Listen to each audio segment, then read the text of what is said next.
رسول صلی اللہ علیہ وسلم نے کہا یا ابا امامہ کہ اے ابو امامہ، کیا ایسی چیز ہے، کیا ایسی پریشانی ہے تمہیں جس کی وجہ سے تم مسجد میں ایسے وقت میں ہو جو وقت نماز کا نہیں؟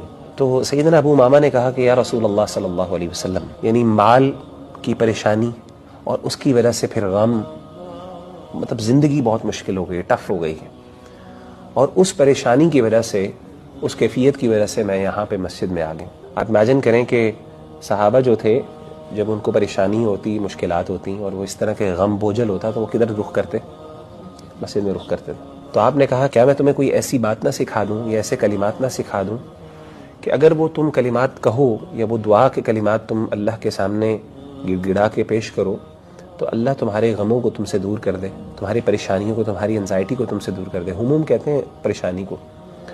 وقضا عنک دینک، اور تمہارا جو قرضہ ہے وہ تم سے اللہ تعالیٰ دور کر دے، یعنی وہ تمہارا ادا کر دے۔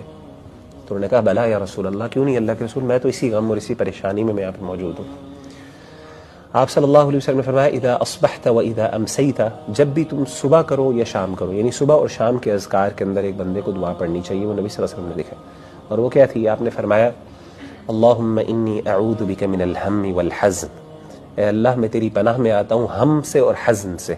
ہم کہتے ہیں انزائٹی سے، اور حزن کہتے ہیں غم یعنی گریف سے۔ وَأَعُوذُ بِكَ مِنَ الْعَجْزِ وَالْكَسْلِ، عاجزی جو ہوتی ہے وہ بندے کی حوصلے کی کمی اور اس میں نقص کا نام ہے۔